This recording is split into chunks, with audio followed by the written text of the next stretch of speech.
Assalamualaikum warahmatullahi wabarakatuh. Bismillah, alhamdulillah, la haula wala quwata illa billah.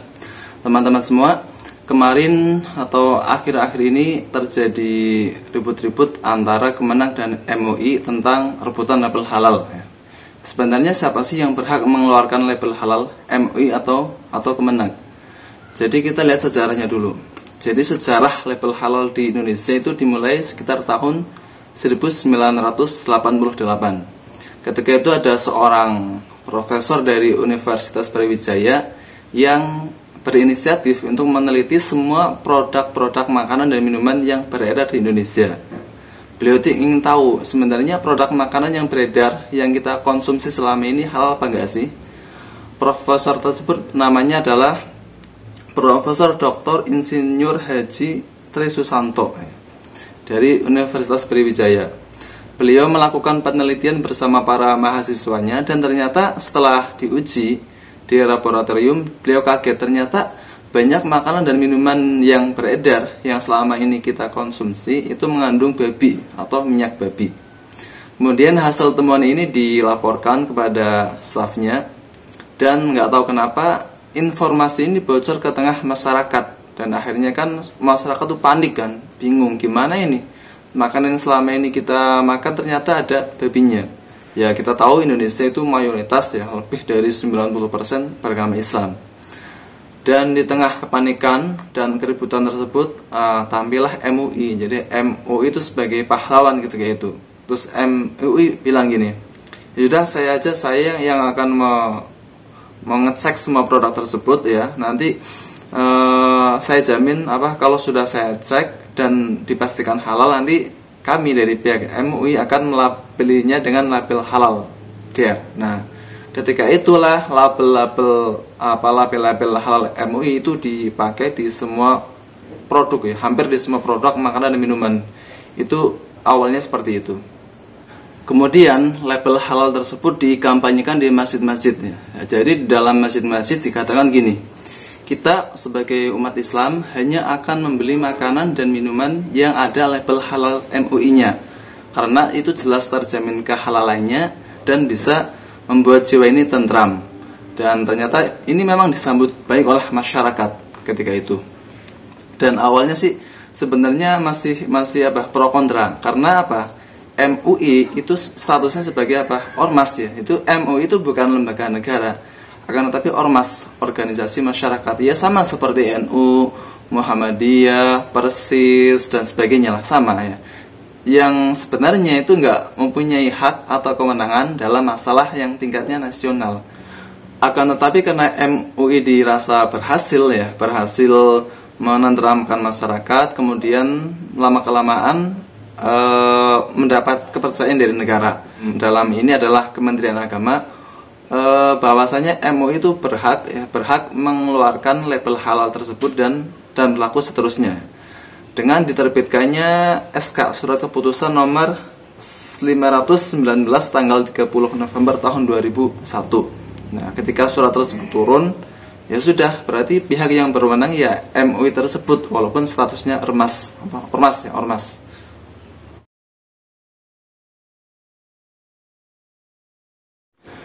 Kemudian setelah MUI berhasil mendapatkan SK tersebut dari Kementerian Agama, itu ada beberapa keganjilan. Yang pertama adalah MUI tidak mau melaporkan hasil keuangannya. Jadi keuangan hasil penjualan label halal tersebut yang sangat besar itu tidak mau diaudit, tidak mau diperiksa. Karena alasannya gini, karena MUI ini adalah ormas, organisasi masyarakat ya. Dan negara itu tidak berhak mengotak-atik keuangan dari ormas. Kalau MUI diperiksa keuangan, terutama keuangan dari hasil label halal tersebut, seharusnya Muhammadiyah, NU juga diperiksa. Itu alasan itu. Padahal kan ya lucu ya. Terus di sisi lain, selain MUI tidak mau diaudit hasil penjualan label halal tersebut, MUI juga melarang pemerintah untuk mengeluarkan label halal juga. Kata mereka gini, masalah halal dan haram itu adalah masalah ulama, bukan masalah negara. Jadi di sini ada keganjilan ya. Pertama, MUI tidak mau diperiksa keuangannya, yaitu terutama keuangan tadi hasil penjualan label halal. kedua, MUI juga melarang negara untuk menyelenggarakan atau mengeluarkan label halal juga. Jadi kan kesannya ya tau lah gimana lah. Jadi kesannya kan kayak MUI itu memonopoli ya, memonopoli, tapi belum cukup hanya memonopoli, juga nggak mau diperiksa, terus uangnya lari kemana gitu kan. Kalau dikalkulasi berapa sih pendapatan MUI dari penjualan label halal tersebut ya, jika dihitung secara kasar kurang lebih gini, di Indonesia itu ada sekitar 20 juta pengusaha, dari yang kecil sampai yang besar, dari pemilik warung kecil sampai pemilik perusahaan besar ya. Itu jika satu label halal itu dipatok ya, satu label halal dipatok antara 1 sampai 5 juta ya, sekitar 3 juta, 4 juta, dan 5 juta gitu ya. Untuk satu produk, misalnya Indomie ya, Indomie kan besar ya, semisal 5 juta gitu.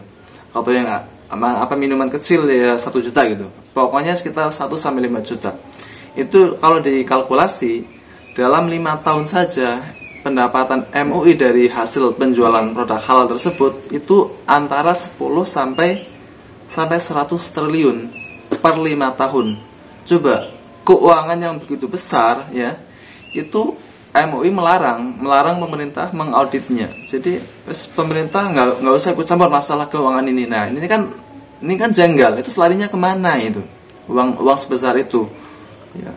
Padahal kan kalau diserahkan ke negara buat pajak negara itu bisa bangun rumah sakit, bangun masjid, bangun sekolah dan sebagainya. Tapi ini nggak tahu kemana saja. Belum cukup di situ, dalam aturan MUI begini, yang agak menyesek gini.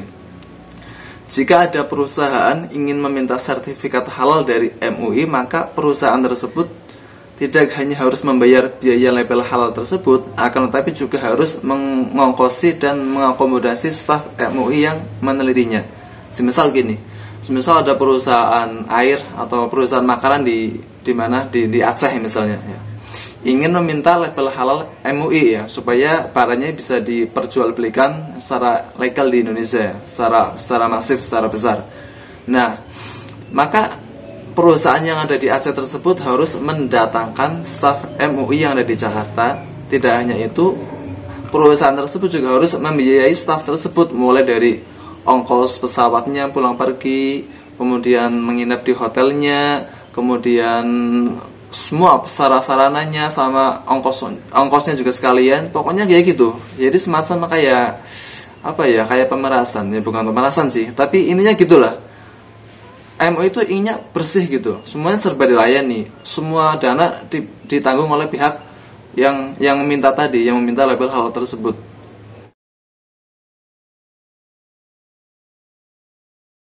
Kemudian setelah MUI mendapatkan kedudukan yang sangat kuat ya, jadi semua label halal semuanya MUI, semuanya itu yang sebenarnya itu kan ormas itu sebenarnya nggak berhak ya, ini sebenarnya adalah tugas negara, itu mendapatkan masalah ya.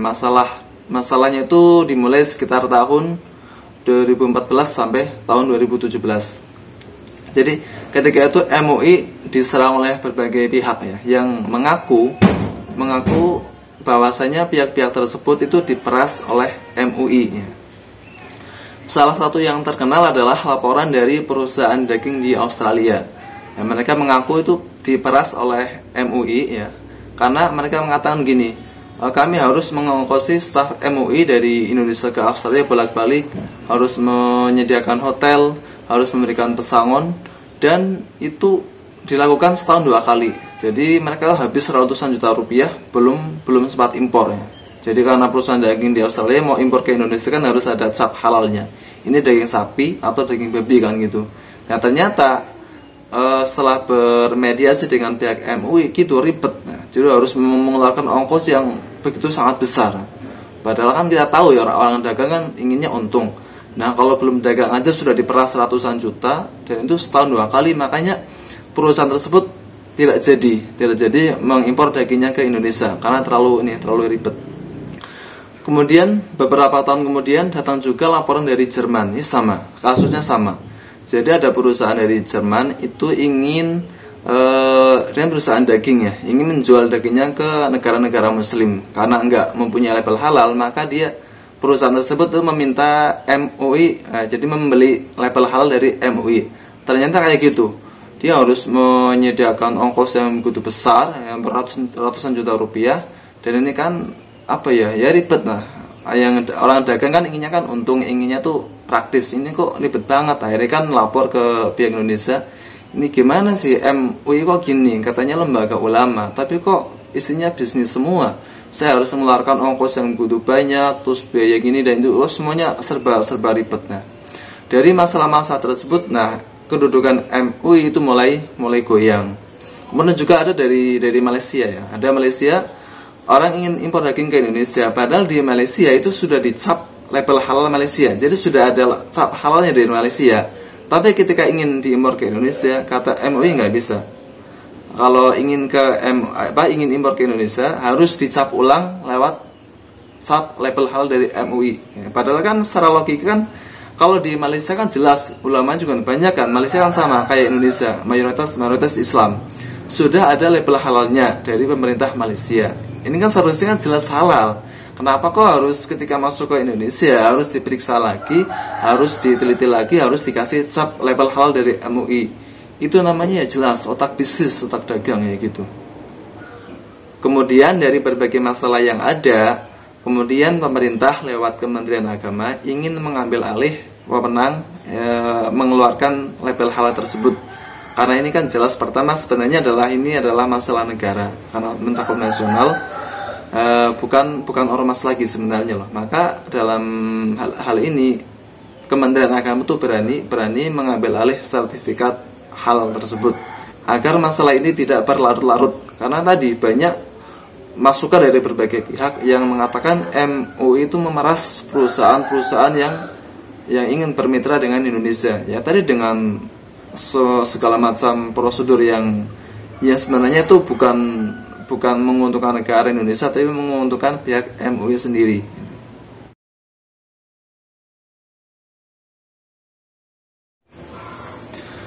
Akhirnya karena masalah sudah terlalu banyak dan berlarut-larut, kemudian Kementerian Agama, maksudnya adalah pemerintah lewat Kementerian Agama, mengeluarkan label halal yang berlaku secara nasional.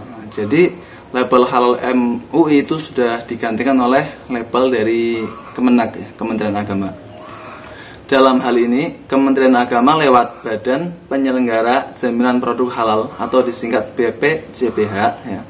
BPJPH, Kementerian Agama menetapkan label halal yang berlaku secara nasional. Penetapan label halal tersebut dituangkan dalam keputusan Kepala BPJPH nomor 40 tahun 2022 tentang penetapan label halal. Surat keputusan itu ditetapkan di Jakarta tanggal 10 Februari tahun 2022, ditandatangani oleh Kepala BPJPH Muhammad Akil Irham dan berlaku efektif terhitung sejak 1 Maret tahun 2022. Jadi yang berhak mengeluarkan label halal itu memang sebenarnya adalah pemerintah lewat Kementerian Agama. Kalau dulu tuh MUI ya, karena MUI pun itu sebenarnya mendapatkan mandataris dari Kementerian Agama. Tapi ya tadi karena ternyata kok begini pengelolaannya yang mendapat keuntungan itu hanya segelintir orang yang ada di dalam ormas MUI, sedangkan negara nggak dapat apa-apa, pun itu banyak masalah. Akhirnya ya sudah, kewenangannya diambil oleh pemerintah. Sekarang yang bertugas langsung dari Kementerian Agama. Kemudian juga penetapan label halal oleh BPJPH Kementerian Agama ini juga sesuai dengan amanat Peraturan Perundang-undangan Pasal 37 Undang-Undang Nomor 33 Tahun 2014 tentang Jaminan Produk Halal (JPH). Penetapan ini juga bagian dari pelaksanaan amanat Peraturan Pemerintah PP Nomor 39 Tahun 2021 tentang penyelenggaraan bidang JPH. Maka JPH menetapkan label halal dalam bentuk logo sebagaimana yang secara resmi kita cantumkan dalam keputusan Kepala BPJPH Ungkap Akil Irham di Jakarta pada Sabtu tanggal 12 Maret tahun 2022.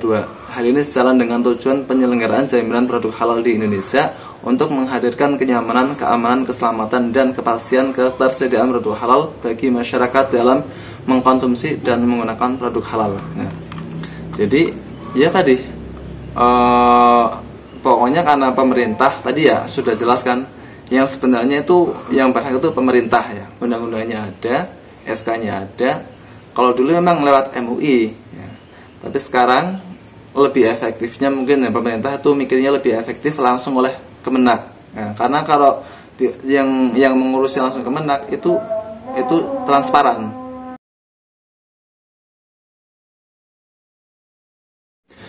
Tadi kita sudah berbicara tentang asal-usul label MUI, kemudian sampai diganti dengan label yang baru, yaitu versi Kementerian Agama. Ini saya punya logonya. Ini adalah versi baru ya, logo halal versi Kementerian Agama. Kemudian yang ini adalah versi lama, yaitu logo halal versi MUI. Nah sekarang kita bicara filosofinya. Kenapa sih kok bentuknya seperti ini?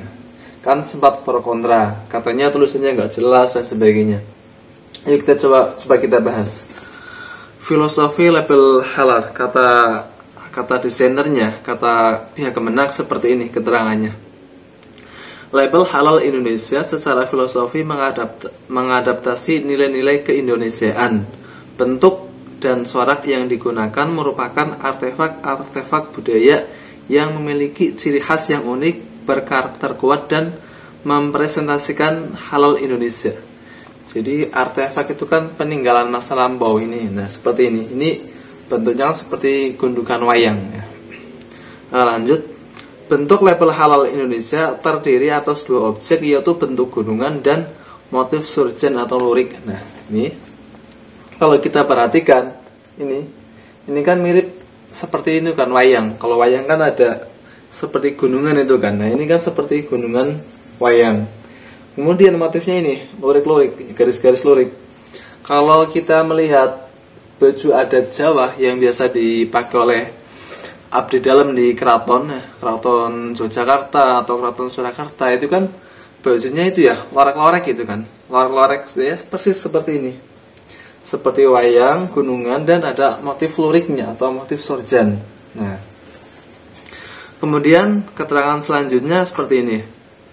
Bentuk gunungan itu tersusun sedemikian rupa, berupa kaligrafi huruf Arab yang terdiri atas huruf H, Lam, Alif, dan Lam dalam satu rangkaian sehingga membentuk kata halal. Nah ini dulu kan sempat ini kan, katanya ini nggak jelas tulisannya, itu halal atau haram atau halak katanya. Ya jelas ini bacanya apa ya, jelas halal kan. Ini huruf ini kan sini ini huruf H. Coba mana? Nah ini adalah huruf H ya, seperti ini. Kemudian ini huruf lam, kemudian ini huruf alif, ini huruf lam lagi. Cuman bentuknya memang seperti gulungan wayang ya. Kemudian keterangan selanjutnya, gunungan pada wayang kulit yang berbentuk limas ya, limas ini berbentuk limas, lancip ke atas ini melambangkan kehidupan manusia. Bentuk tersebut menggambarkan bahwa semakin tinggi ilmu dan semakin tua usia seseorang, maka manusia harus semakin mengerucut ya, manunggaling jiwa, rasa, cipta, karsa, dan karya dalam kehidupan, atau semakin dekat dengan sang pencipta. Nah itu filosofinya. Nah seperti ini. Sedangkan motif surjan ini yang lurik-lurik ya, seperti baju tadi, baju adat Jawa, lurik-lurik. Sedangkan motif surjan yang juga disebut pakaian takwa mengandung makna filosofi yang cukup dalam. Di antaranya bagian leher baju surjan memiliki kancing 3 pasang, 6 biji kancing yang kesemuanya itu melambangkan rukun iman. Jadi baju surjan itu seperti ini, nah gambarnya. Nah ini kalau diperhatikan itu mempunyai 6 pasang kancing ya, 3 pasang kancing. Itu sebelah kanan kiri ada 3 pasang, berarti 6 kancing ya. Itu melambangkan 6 rukun iman. Yang kesemuanya itu menggambarkan rukun iman. Selain itu motif surjan atau lurik yang sejajar ini, motif ini surjan yang sejajar satu sama lain juga mengandung makna bahwa pembeda atau pemberi batas yang jelas. Jadi antara hak dan yang batil, kurang lebih seperti itulah. Akil Irham menambahkan bahwa label halal Indonesia menggunakan warna ungu. Nah ini kan warnanya kan warna ungu ya. Warna ungu sebagai warna utama label dan hijau toska sebagai warna sekundernya. Warna ungu mempresentasikan makna keimanan, kesatuan lahir batin, dan daya imajinasi. Sedangkan warna sekundernya adalah warna hijau toska yang mewakili makna kebijaksanaan, stabilitas, dan ketenangan. Nah itu kurang lebih penjelasan atau filosofi ya, makna dibalik label halal yang baru ini.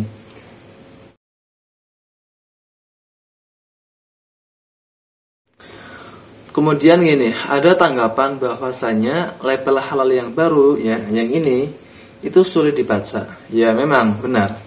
Jika dibanding dengan label yang ini, yang lama ini, memang ini tulisannya jelas, jelasan ini. Lihat, ini kan jelas ya, tulisannya halal. Terus di bawahnya juga ada tulisan halal. Di sampingnya ada tulisan Majelis Ulama Indonesia. Kalau saya sendiri memang sebenarnya lebih cocok yang ini karena tulisannya jelas. Ini kan jelas banget, khotnya itu khot naskhi ya. Jadi ini bagi teman-teman yang belum tahu, jadi tulisan Arab itu mempunyai banyak font atau disebutnya khot ya, gaya huruf ya. Nah, yang ini ya. Ini khotnya kalau nggak salah khot naskhi, yaitu khot yang umum digunakan di Al-Qur'an itu biasanya khot naskhi. Jadi memang gampang dibaca ya. Sedangkan label yang baru ini labelnya apa? Hurufnya itu memakai huruf khot kufi. Khot kufi itu ya yang seperti ini ya. Kotak-kotak, garis-garis, memang agak sulit dibaca ya. Ya, tapi seandainya pun ini nggak bisa dibaca karena mungkin terlalu sulit, kan di sini sudah ada tulisannya halal Indonesia. Saya kira orang yang beli makanan nggak sampai detail sih, nggak sampai detail terus ini buka labelnya nggak kayaknya. Yang penting ada tulisannya halal sudah lah, nggak sampai meneliti ini, nggak jauh, nggak sampai. Tapi memang sebaiknya memang kalau bisa sih memakai yang kayak gini ya, yang mudah dibaca. Karena dari berbagai label halal yang ada di dunia, semua label hampir semua label halal itu kebanyakan memakai huruf Arab yang standar. Karena mudah dibaca. Jadi orang Arabnya bisa baca yang ini, terus orang yang non Arab juga bisa baca tulisan yang ini. Kalau ini kan ya sulit ya. Karena ini memang label halal yang baru itu lebih mengedepankan nilai estetika, nilai keindahan. Tapi ya tadi seandainya yang ini sulit dibaca, tapi kan sudah ada tulisannya di bawah halal Indonesia, masa nggak bisa dibaca?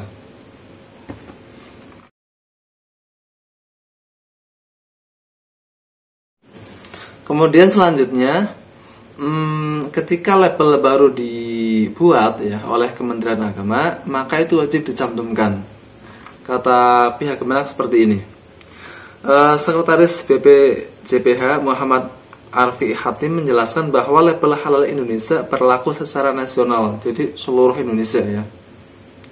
Label halal ini sekaligus menjadi tanda suatu produk telah terjamin kehalalannya dan memiliki sertifikat halal yang diterbitkan oleh BPJPH. Karena itu, pencantuman label halal Indonesia wajib dilakukan pada kemasan produk, bagian tertentu dari produk, dan atau tempat tertentu pada produk. Pencantuman label halal harus mudah dilihat dan dibaca oleh masyarakat atau konsumen. Pencantuman label halal juga dipastikan tidak mudah dihapus, dilepas, dirusak, dan pencantuman label halal merupakan salah satu kewajiban yang harus dilaksanakan oleh pelaku usaha yang telah memperoleh sertifikat halal.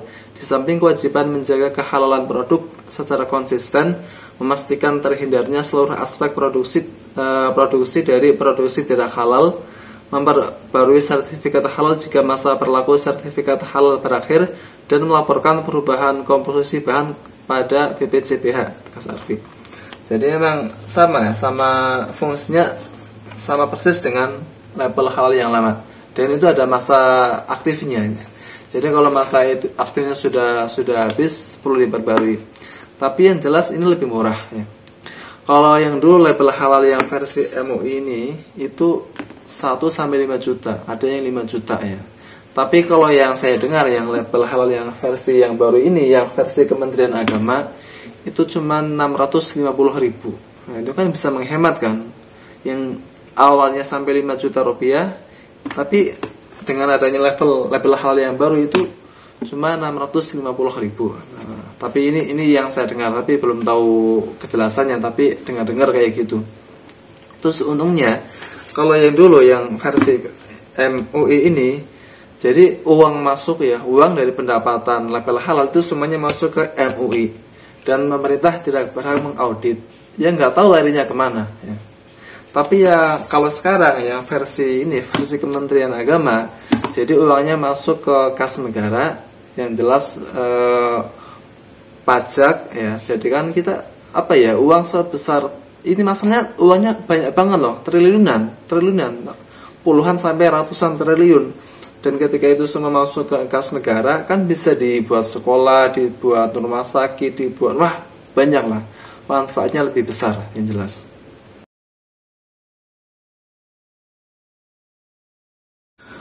Terus selanjutnya, ketika label halal yang baru ini sudah diterbitkan, terus gimana label halal MUI? Ya, tentu saja label halal MUI itu sudah tidak berlaku lagi. Gini penjelasannya. Ketika label halal Indonesia telah ditetapkan oleh BPJPH, Kemenak, dan berlaku secara nasional, lantas bagaimana dengan label halal MUI yang selama ini digunakan? Jadi Menteri Agama Yakut Khalil Qomas menyatakan label halal MUI tidak berlaku lagi secara bertahap. Di waktu-waktu yang akan datang secara bertahap, label halal yang diterbitkan oleh MUI dinyatakan tidak berlaku lagi, sudah expired, sudah kadaluarsa, kata Yakut dalam unggahannya di akun Instagram pribadi. Kemudian, namun demikian, Kepala BPJPH Muhammad Aqil Irham menjelaskan bahwa pelaku usaha yang memiliki produk yang telah bersertifikat halal sebelum beroperasinya BPJPH serta masih memiliki stok kemasan yang dengan label halal dan nomor ketetapan halal MUI diperkenakan untuk menghabiskan stok kemasan terlebih dahulu. Jelas Aqil Irham di Jakarta pada Minggu 13 Maret 2022. Setelah itu mereka harus segera menyesuaikan pencantuman label halal dan produknya sesuai dengan ketentuan dalam keputusan Kepala BPJPH nomor 40 tahun 2022. Sambungnya. Kebijakan ini lanjut Aqil merupakan salah satu bentuk kemudahan dari pemerintah untuk pelaku usaha dalam masa transisi pelaksanaan sertifikasi halal dari yang sebelumnya bersifat sukarela menjadi wajib. Pemerintah tentu memahami kondisi di lapangan. Banyak pelaku usaha telah memproduksi kemasan produk dengan label halal MUI. Oleh sebab itu, bagi pelaku usaha yang akan memproduksi kemasan produk untuk stok baru, silakan itu digunakan sesuai ketentuan tandasnya. Jadi label halal MUI yang ini secara bertahap tidak berlaku lagi alias expired. Nah, terus gimana ketika pabrik mie instan kok ternyata sudah memproduksi 1 juta kardus ya, ternyata labelnya MUI semua. Jadi kata Kemenak ya silakan dihabiskan dulu ya. Jadi produk-produk ya, baik itu makanan atau minuman yang sudah terlanjur memakai label halal MUI ya, ketika diproses di pabrik silakan dihabiskan dulu stoknya. Ketika stoknya sudah habis dan membuat produk yang baru ya, maka harus memakai label yang baru ini juga. Nah, gitu. Dan juga sifatnya yang label yang baru ini sifatnya adalah wajib ya. Kalau yang dulu yang ini ya versi MUI itu sukarela ya. Jadi yang ada dicap label halal silakan, nggak apa-apa, nanti sukarela. Tapi kebanyakan memakai label ini MUI, memakai label halal, karena biasanya kalau orang Indonesia kok beli makanan atau minuman kok nggak ada label atau logo halalnya, itu biasanya nggak laku ya. Makanya pengusaha itu biasanya kebanyakan memakai label halal. Jangankan makanan, dulu sempat kulkas saja ada label halalnya kok. Tapi itu belum diwajibkan secara keseluruhan. Akan tetapi ketika label halal yang baru ini kok dibuat oleh Kementerian Agama, itu sifatnya wajib. Jadi seluruh produk di Indonesia itu wajib ada label halalnya. Hanya itu yang dapat saya sampaikan. Jika ada salah data, saya mohon maaf. Silakan saja diluruskan di kolom komentar. Akhirul kalam, assalamualaikum warahmatullahi wabarakatuh.